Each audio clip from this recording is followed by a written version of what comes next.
Recently, I introduced Nightreign to some new friends, and only then did I realize just how chaotic the tutorial controls and the entire equipment system really are.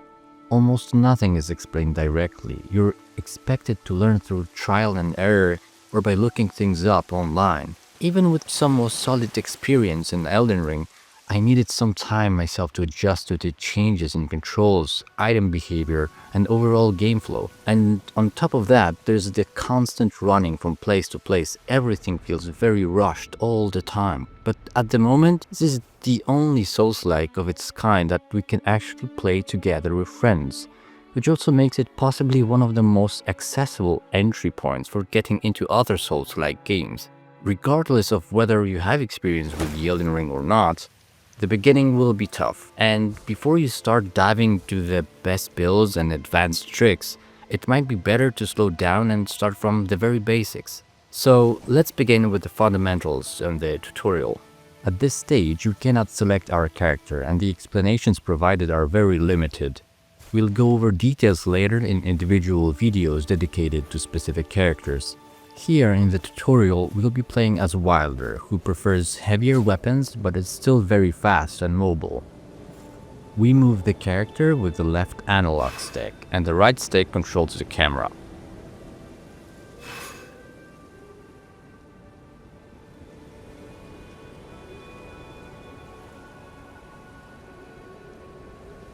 Square uses your flasks, which restore health. The Options button opens the inventory where you can see your weapons, talismans, and consumable items. Hovering over an item shows its description, stats, and additional details. Triangle opens the emote menu. And in the map tab or using the touchpad, you can check level layouts, see which items drop in specific locations, and freely zoom in and out.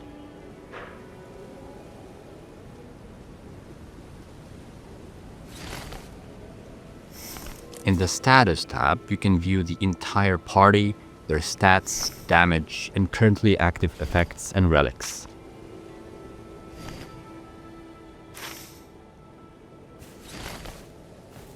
Each weapon has its own attack animations.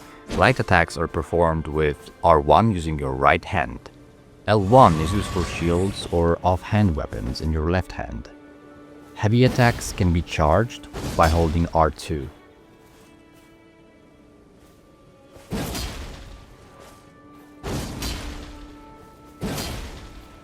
Dodging is done with the circle button in the direction you're moving. If you're standing still, the character will dodge backwards. Jumping works very differently here than in Elden Ring. You can bounce off surfaces and make use of the environment, as well as enemies or allies to climb. A large part of the game is spent climbing and moving vertically.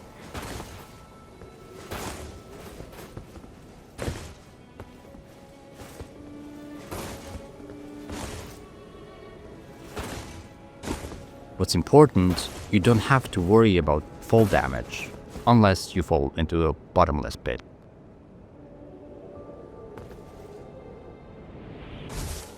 While moving, you can enter a quick run by holding circle, but during combat this consumes stamina.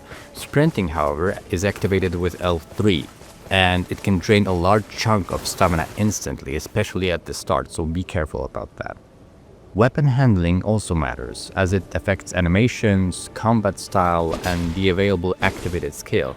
L2 activates the right-hand weapon skill, and you can see which skill is available in the bottom left corner.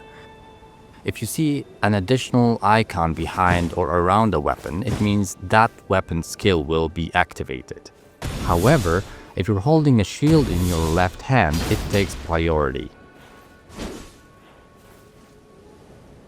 You can two-hand any weapon by holding triangle and then pressing L1 for the left-hand weapon or R1 for the right-hand weapon. Each character has a passive ability, an active ability, and an ultimate. These skills can be used both offensively and defensively, and their effectiveness often depends on timing and the situation. Enemy lock-on works like in most games, but keep in mind that the lock-on range is greater than your actual attack range. This means that you need to learn for each and every weapon and skill what is the effective range yourself. This is especially important for spells, bows, and crossbows.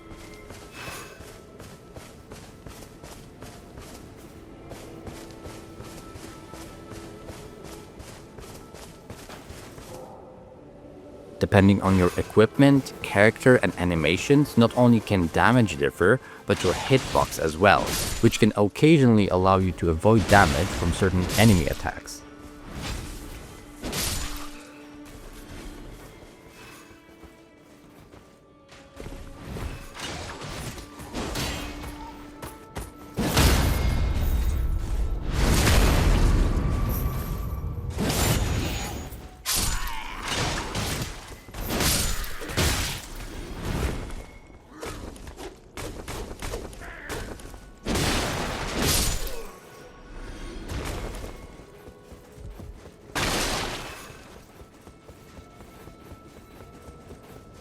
Throughout the entire run, you'll be accompanied by a fire zone that gradually shrinks the playable area. Simply being inside deals damage, and staying there for too long will result in a very fast death.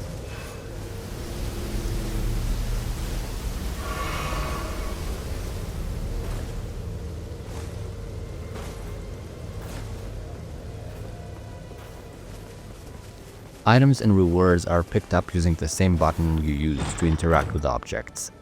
Item color immediately shows its rarity, from white to golden and red.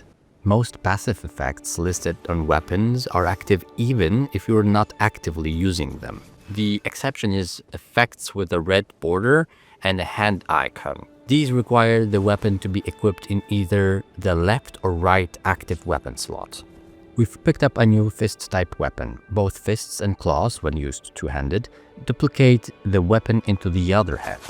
This unlocks a special L1 attack that uses both hands and is faster. This special attack is also available when dual-wielding two weapons of the same type.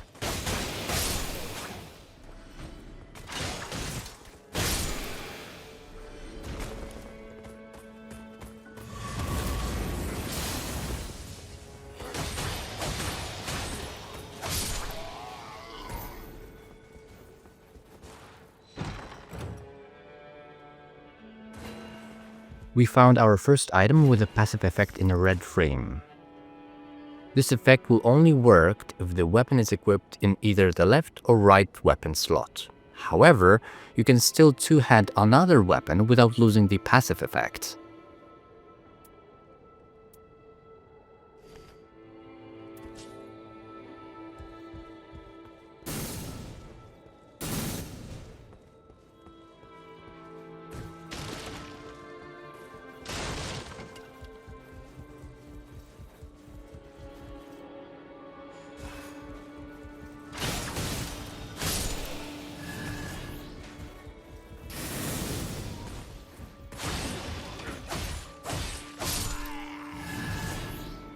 During expeditions, you will find items in chests and crates, with their quality indicated by color, just like weapons. The down arrow cycles through your items, and the up arrow uses the selected one.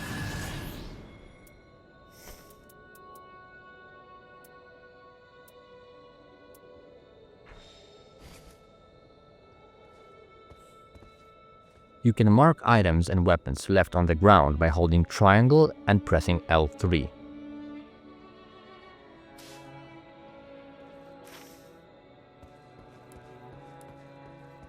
You can also use items directly from the ground by holding triangle and pressing the up arrow.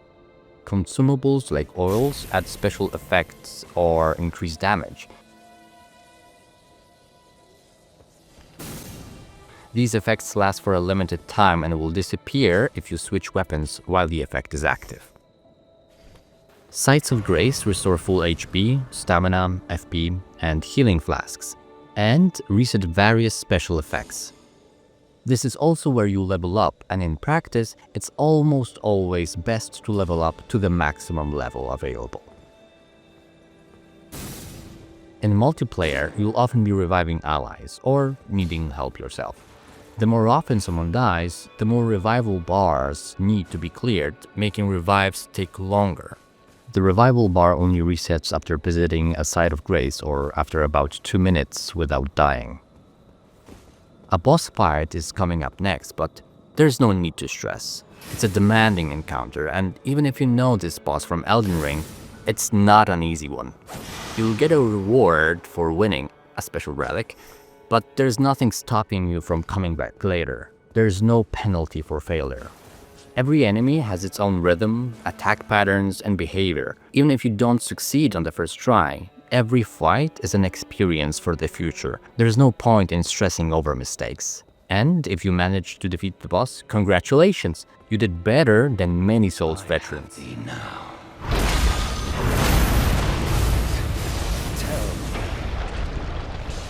the thine ambition.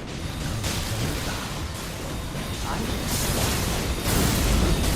or you dare.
Thanks for watching. I hope the video helps you understand the basics of the controls. You'll find more advanced information in my upcoming videos. If this video was helpful, or if there is something I forgot to mention, or maybe something you think is worth covering, let me know in the comments, and don't forget to leave a like and subscribe.